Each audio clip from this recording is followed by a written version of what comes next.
Amazing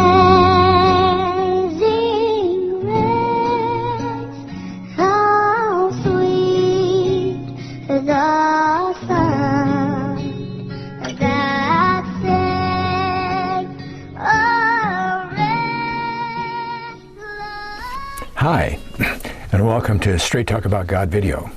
I'm Jack.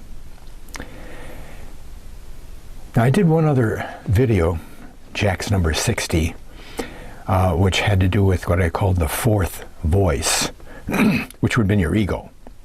You might want to take a look at that. This one is, it approaches the ego, but from a different light, okay?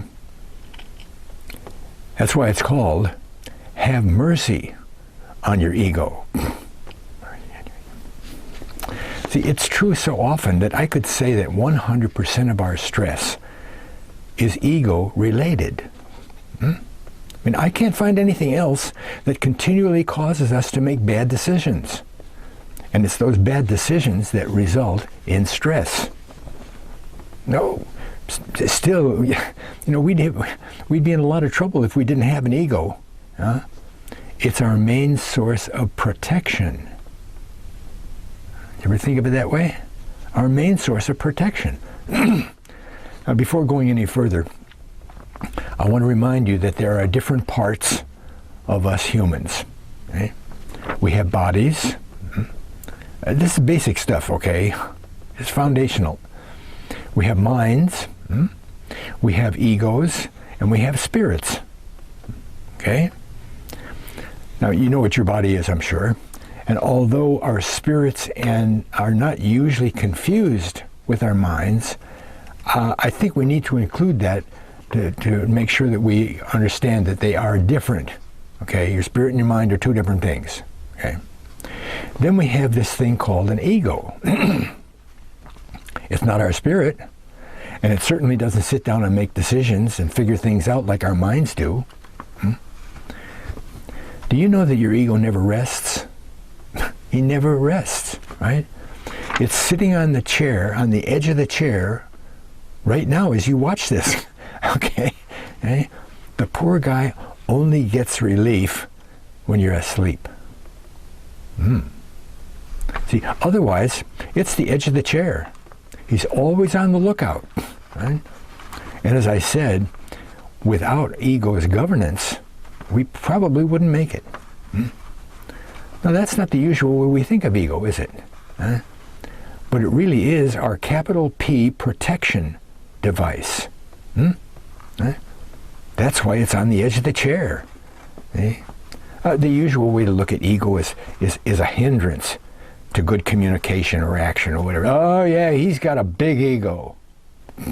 The ego has gotten such a bad name that all its good qualities, because it has good qualities too, you know, have been put in a back corner of some closet somewhere, right?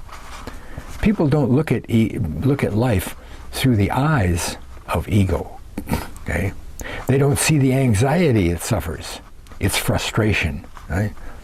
He has to evaluate every little situation to make sure that we're safe, comfortable, cared for, safe.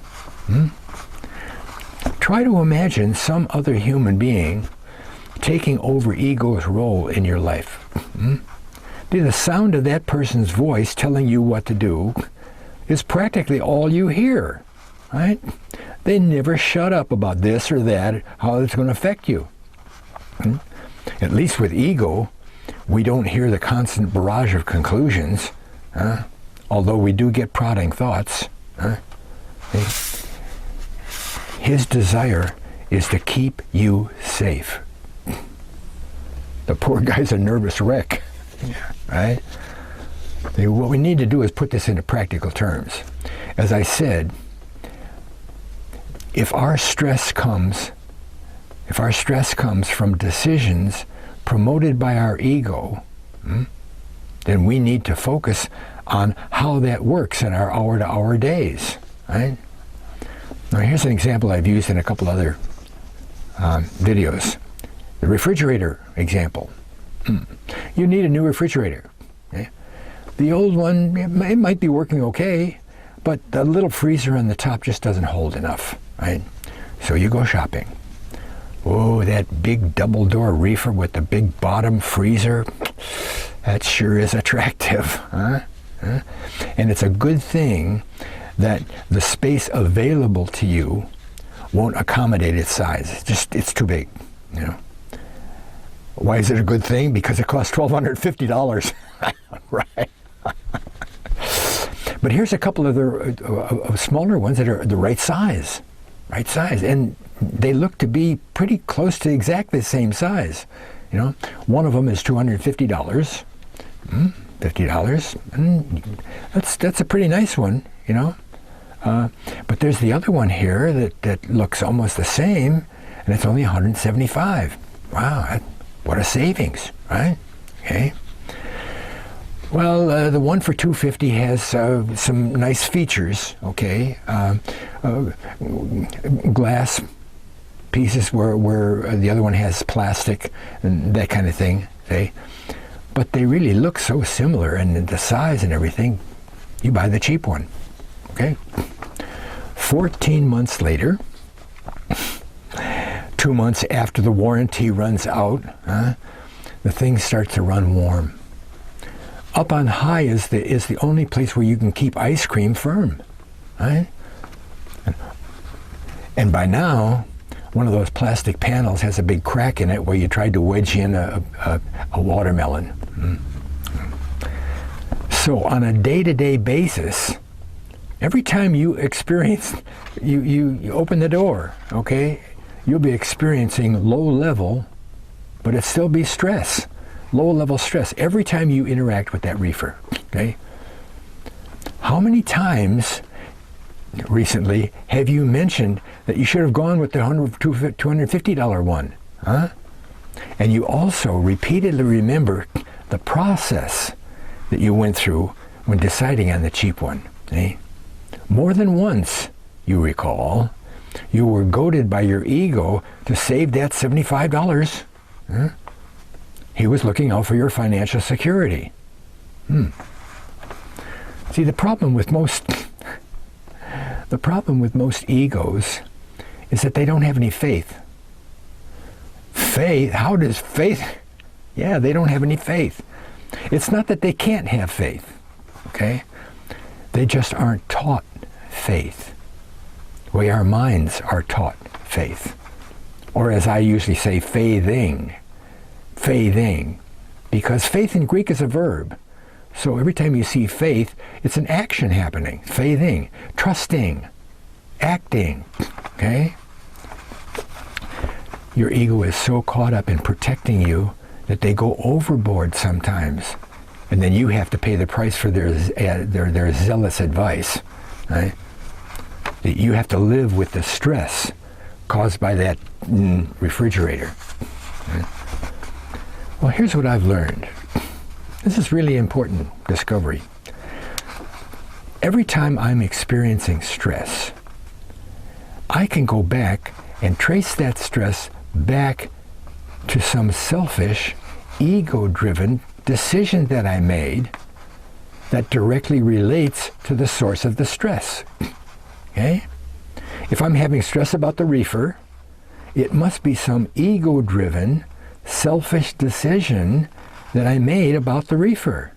Yeah? And our example is that it's trying to save a few bucks by buying the cheaper one. Okay?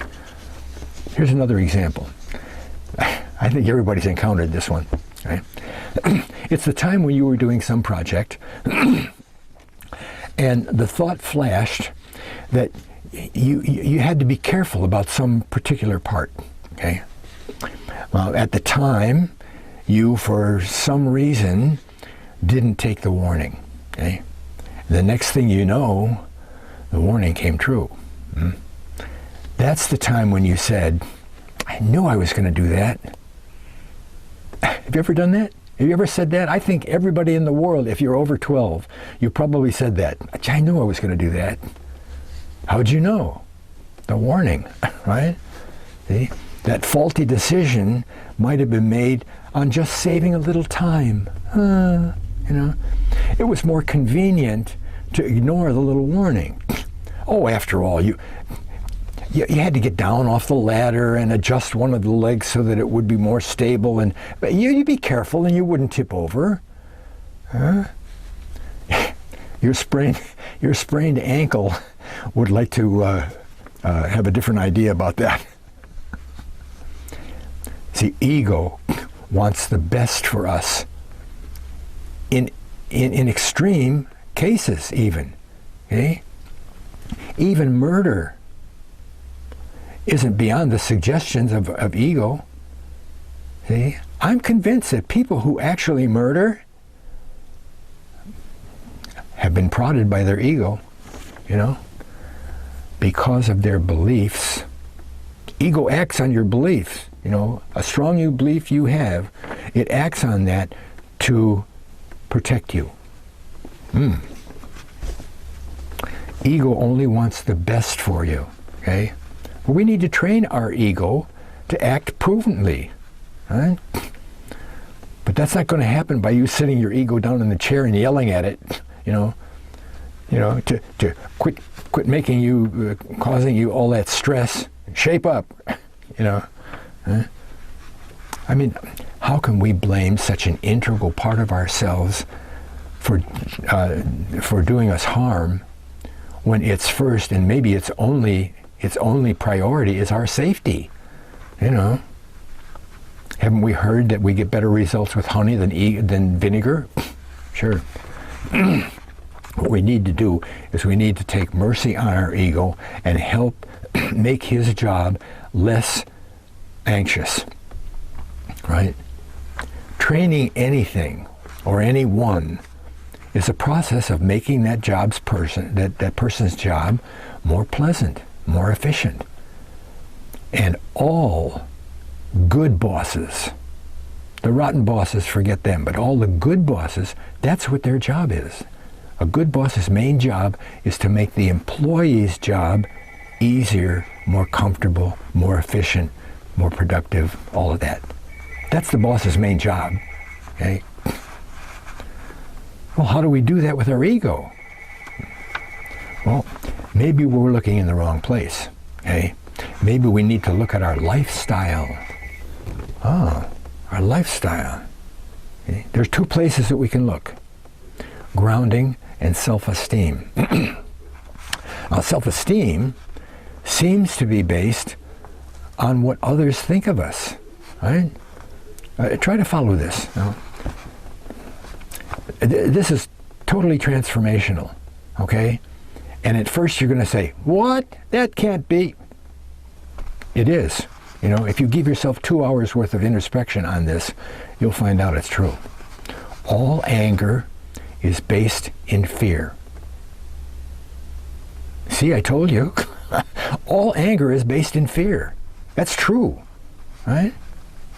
And this was a very new concept to me at first, It was just something a counselor said in the middle of another discussion, right? And it just went by and I said, okay, But then later on I found out what it really meant, right? Because I said, well, wait a minute, anger is based in fear. What fear? What? See, it doesn't seem to make sense, but it is. What's the fear? That's what opened my eyes. See, if I was angry at something or someone, what could be the fear that was making me angry? Huh? When that jerk cut me off on the freeway, he cut in 2 car lengths instead of 5. Oh, I got mad, right? I mean, he wasn't close enough to run me off the road, but I got mad anyway. What was I afraid of? Huh? That guy that butt into line 5 people ahead of me at the bank made me mad. But what was I afraid of? Huh? What was I afraid of? Here's another example. I was a camp counselor, and I and other counselors used to take a quick walk every morning before breakfast. So one morning we're waiting outside a cabin, and Jim came out, and he was disgruntled and angry, and because one of the kids wouldn't obey him. wouldn't behave, you know. And after he got through telling us about it, I said, well, what are you afraid of? It stopped him cold. You know, what are you afraid? What am I afraid of? What has that got to do with anything? You know, he was afraid of the same thing that I was afraid of, when that guy cut me off, or the guy butted into line, See, the only thing that causes us to be afraid of something or someone is someone who treats us in such a way that we feel us less of a person, smaller. You see, we know in our hearts that all people, in our hearts now, not in our politically correct mind, in our hearts, all people are equal. They're all equal. No one person has any more worth than any other person, period. And how dare that person treat me like I was less important or of less worth than him?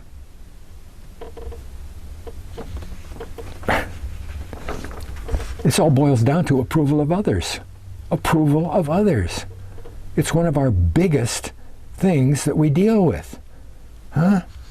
We spend a great deal of time and energy proving that we're as good as other people. See, we're afraid we won't be liked unless we use that kind of deodorant or have that hairstyle or pair of shoes. Being accepted is drummed into us from all directions, right? And these beliefs, you take on that belief, right, make it almost impossible for ego to act in a proper manner, because he uses that belief that you whatever and makes you do weird stuff. And people say, God, get you mad at people for no reason. In our hearts, okay, in our hearts, we know that no other human being has a greater worth than we do, period. And we also know, and this is a key, we also know that when you give it some thought, okay, think about that. No one can take away any of your worth. Your basic worth as a human being, nobody can take that away. If your basic worth is 84 on some scale, I can't make it 83. You can't make mine 83. It's there and it stays there. See? If you get run over by a train, does that make you less of a person? See what I mean? We all have the same basic human worth, and nothing anybody can do about it will change that, except God. But if he does change it, then you wouldn't be you, so he's not going to change it, okay? When I was growing up, we used to say, sticks and stones will break my bones, but they'll never hurt me. Well, that's the idea, you know? You get hit with a baseball bat, that hurts. You get called a jerk, it doesn't hurt. It doesn't make you less of a person. It doesn't harm you at all, right? Tied to approval of others is grounding. Grounding. What's your ground? People ground themselves in a lot of different things, okay? And it's because of a lack of grounding that our ego runs amok, okay? We can't teach our ego to have faith if we don't know what faith is, that we're afraid to take any risk. That's a key, risk, okay? Okay. There's a lot of different parts of our lives, right? Some of which are rooted in faith, grounded so well that fear doesn't even have a chance to show its face, right? Some people never worry about money. They never worry about money. It's not that they have any more than anybody else, or they're richer than anybody else, you know? You ask them about it, and they'd say, well, I have more than I need, you know? Oh, God, yeah, I'm see? But don't ask them to stand up in front of a bunch of people and talk about something they know, you know? Oh, well, no, I see? No matter which area of one's life they feel fear about. Proper grounding will take care of that fear. Okay? Grounding covers everything. Covers everything. Just like fear causes anger, all types, grounding covers all types of fear. And if you get rid of fear, you get rid of stress, right? Right? Now, you see where this is going, right? The trouble is that grounding isn't as easy as we want it to be, right? That's the reason why so many people are not grounded, you know? They talk a good game, you know, oh yeah, well, but then they strike out in the first inning. The grounding that covers everything, see? A lot of money will give you grounding in money, but maybe nothing else, see? There is one grounding that covers everything, and that's God, of course, right? God. But that's the rub, see? It's not easy. It's not easy. Those talkers don't show us that they're really grounded when decision time comes. They cover their act just like those people that they themselves say are ungrounded. They don't know what. Here's a really good example. Okay, the church is full of people who don't have enough grounding in God to live without fear. Fear of death being the utmost. Watch this. Take a look at some Christians, so-called Christians, who spend their last 5 years fighting off death. Clinging to life, no matter what, you know, through physical, extreme physical trauma, cancer, chemo, you know, triple and bypass heart surgery. One would think that death was the ultimate victory for a Christian, wouldn't they? I know an old believer who says that the joy of old age is the approach of death. You get to go home, right? Oh no, I got to get bypass heart surgery. There's no way that you're going to get around your ego, okay? Your ego knows what you're thinking, right? I mean, it acts like a separate entity, but it's an integral part of you, and it knows when you take on a belief, and it acts on those beliefs.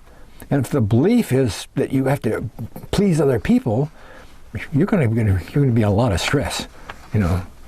The only thing that we can do is order our lives so that ego can sit back in the chair and enjoy the ride, right?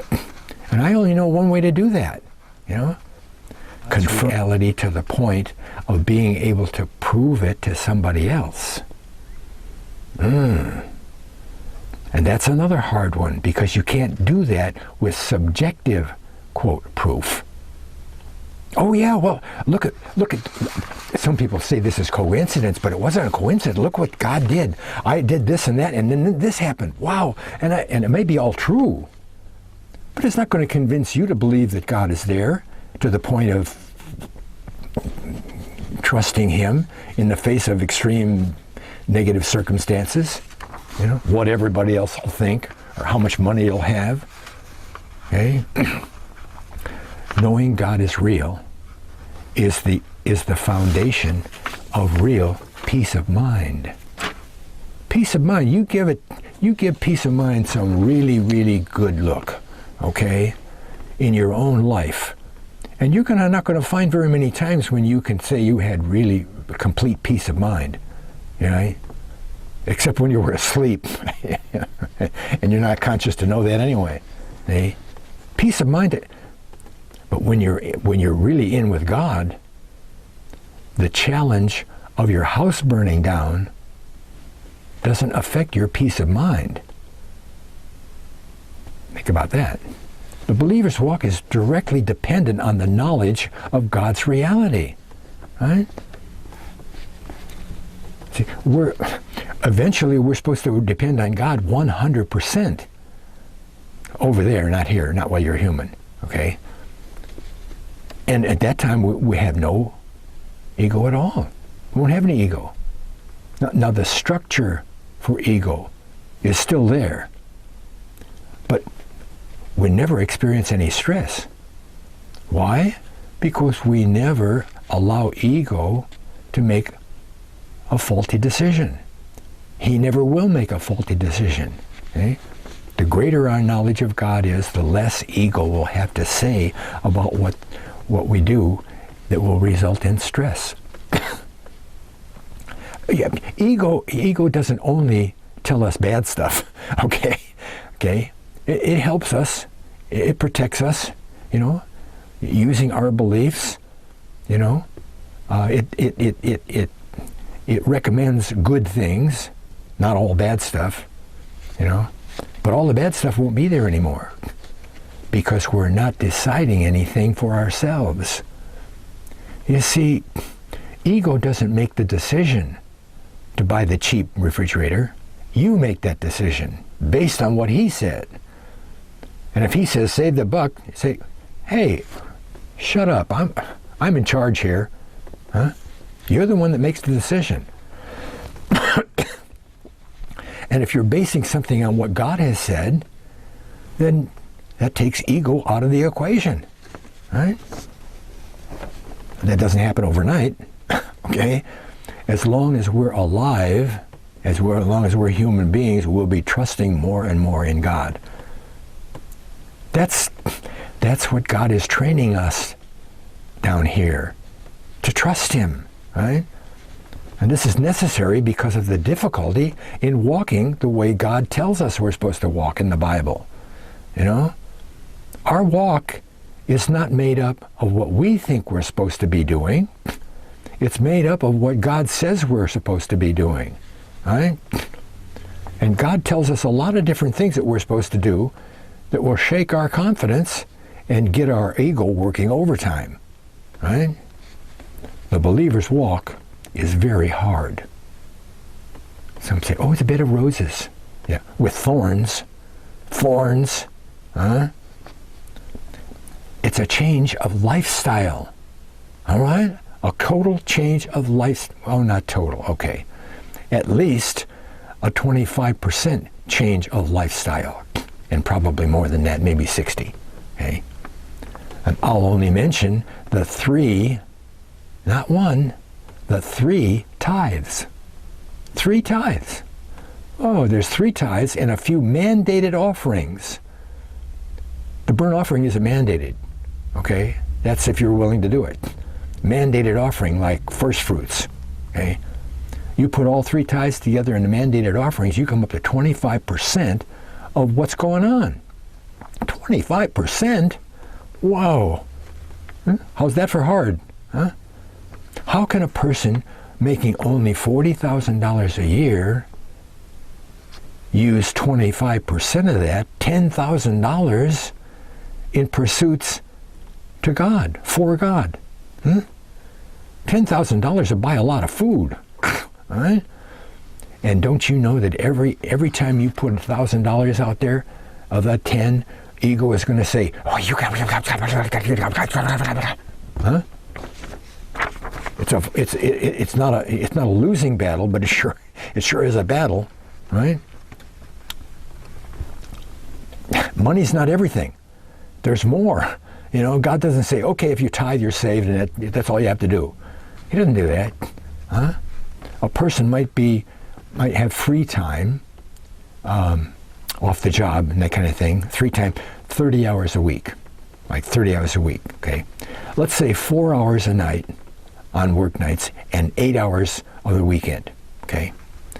How many people are willing to spend 7 hours, almost a whole day, 7 hours out of the 28 hours of their free time studying the Bible, pulling verses apart, looking up original language, all that, and additionally publishing what they've learned.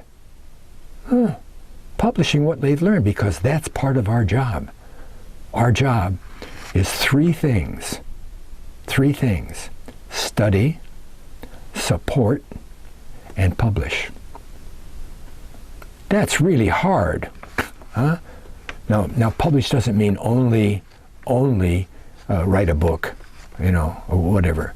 Publishing means getting your knowledge about God out where other people can benefit by it. Okay, and that can be most anything. Bringing what you've learned, this neat little thing you learned in Isaiah 53 to your Bible study class, and enlightening other people in the class. Publish.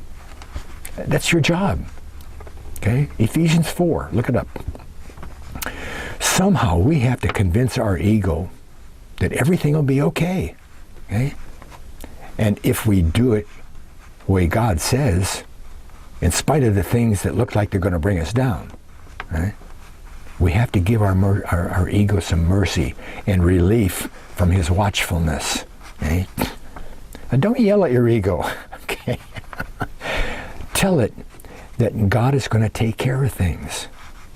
And after God does take care of things a few times, ego will give up because your belief has fostered that surrender, and he'll let you alone with all that stuff, And because of that, less stress is going to show up, okay? But if it does show up, you know how to find it. See? And once you find it, the stress goes away.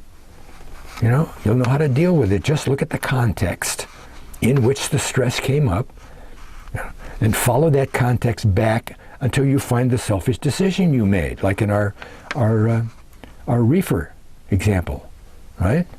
Oh, this damn reefer. Well, you're stressed. What did I do? What did I do to make my ego make this a cheap one? Okay? Really simple. It's kind of hard to recognize and do it, but it's always there, and it always works. Okay? And once you do that, you can show that to your ego and say, hey, look at that. You see, I did what you said, and I didn't have to. And what did it happen? I got all this stuff, and now I need another refrigerator. Okay. Don't yell. Be nice. Thanks a lot for watching. God bless.